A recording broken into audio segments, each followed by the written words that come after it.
Okay, last bit. Let's see what the last thing the Pope had to say. Okay. It says, Pope calls Singaporean youth to unity during interreligious dialogue. During an interreligious meeting at Singapore's Catholic Junior College, Pope Francis urges young people to work towards unity. Bing, bing, bing, red flag, interreligious and unity. Oh boy.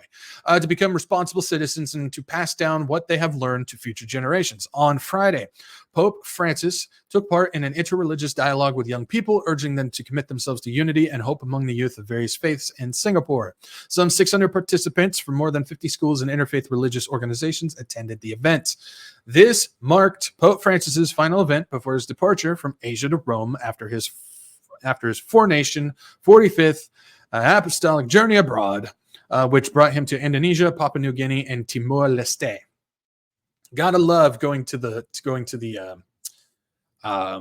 young ones and saying, guess what? We can all come together in unity, and you need to make sure that it happens. Now, I'll just go ahead and throw this up front because I know a lot of people go, that sounds like false prophet talks to me. I don't believe that he is a false prophet. First of all, he's too old and decrepit and disease-ridden, and he is very sickly. I just don't see him being the false prophet. There's also something in this article that he says, which tells me he's not either. And we'll get to that in just a second. So keep going. It says the pledge of the young people. During the event, the young people committed themselves to the pledge of the future generation to work for unity and hope. After the Pope's speech and before a moment of silent prayer, the young people recited, "We, the future generation, pledge to..." I always find it interesting when they get them to pledge things like this. I think it's very dangerous.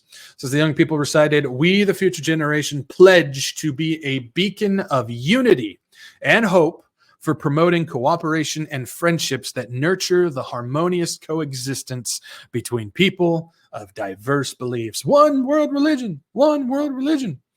The holy... No, I'm not going to say that because that's not his name. Let me fix that. There we go. Francis was greeted with testimonies of a young Hindu, Sikh, and Catholic to whom he encouraged their personal faith journey, but appealed to them to walk together and toward the common good. The greater good. We must all do it for the greater good. Right. So here's where things, you'll see what I mean. He says, throughout history, Francis pointed out the first thing a dictatorship does is take away dialogue. He goes on to talk about how dictatorships can be a major problem to create interfaith and religious dialogue in order to bring unity. Well, remember, the false prophet's going to be the hype man of the Antichrist. So why would he be going against that? Yeah, that's something that doesn't fit. He also says turning to technology and other forms of social media, which came up during the testimonies.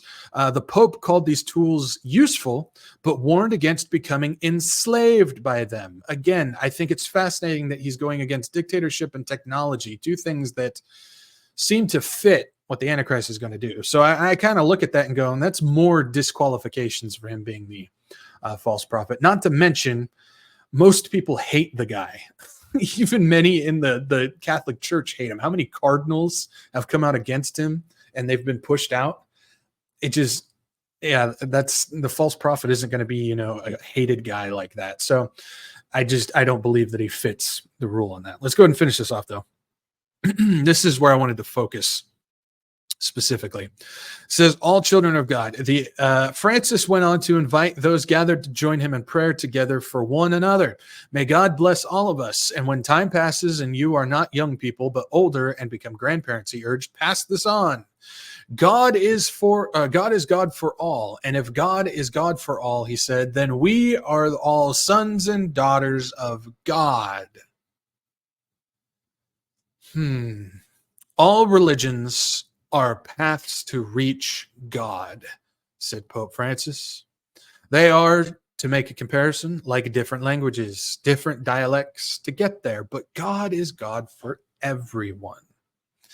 The Pope thanked the young people for engaging in interreligious dialogue, for respecting one another, and reassured them of his prayers. God, boy. See, this is the thing that we've continued to see grow. It's not new, but we've seen it grow about this whole thing. All paths lead to God. We're all going up the same mountain, just on different angles and different parts of the mountain, and this stuff. This is the same stuff that we see getting floated out there by so many various talking heads and spiritual gurus and all this type of stuff. But the fact is, and the Bible clearly states, that if you have not been reborn within Jesus Christ, you are not a child of God, but you are in fact a child of Satan. And there's some pastors that they won't go that far with that last part because they think it's too harsh, but that's exactly what it is. If you are not a child of God, then you are a child of Satan.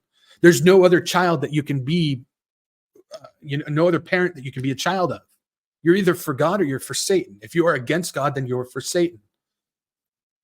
It's part of the rebirth. We are born into sin. We are children of Satan until we decide to be born new, a new creature within Jesus Christ. Then we are a child of God. Otherwise, we are still against him. So how can we be a child for God if we're really living for Satan, if we haven't been reborn? And this whole garbage thing of we're all on different paths and everything like that. I think it's pretty clear. I think it's pretty clear.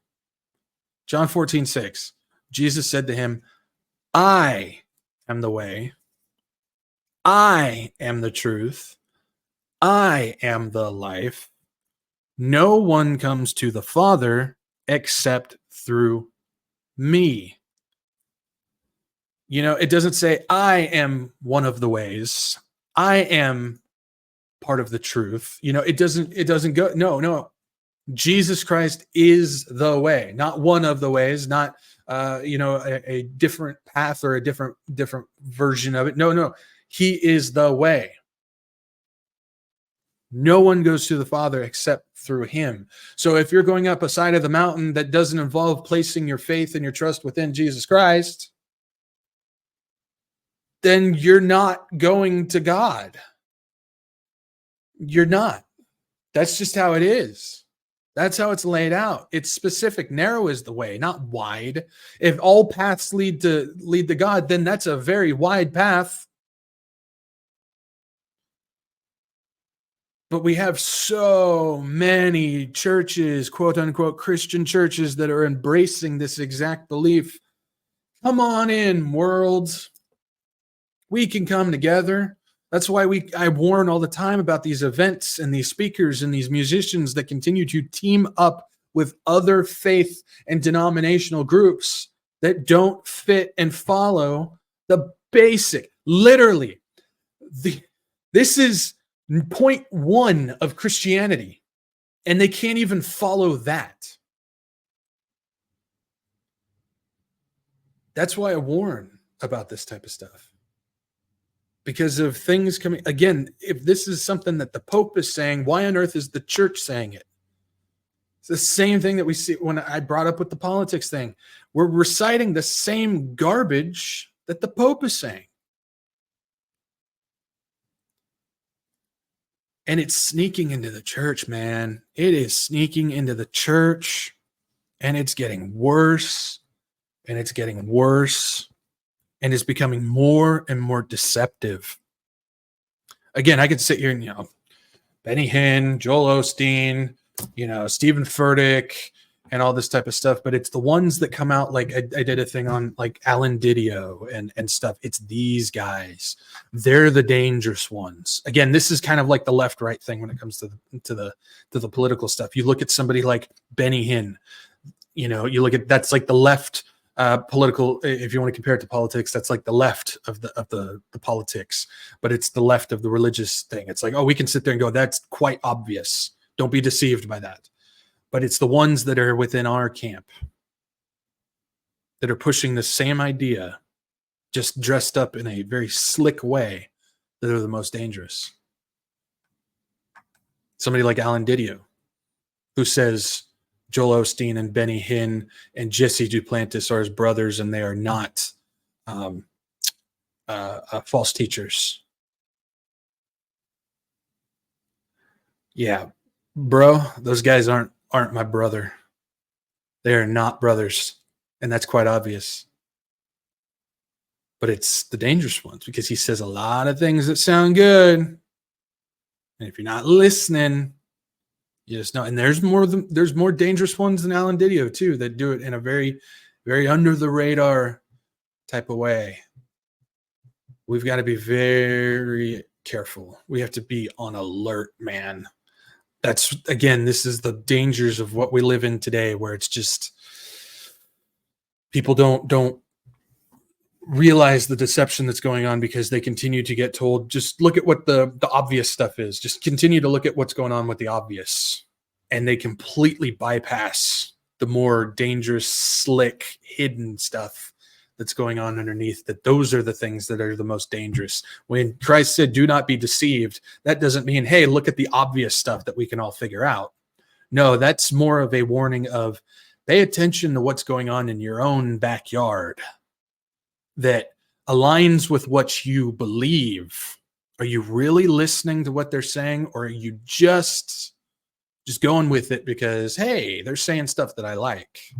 Now, I'm not saying that's exactly what Jesus was saying, so don't say that I'm not adding anything to it. But I think that falls in the same camp of take heed, do not be deceived.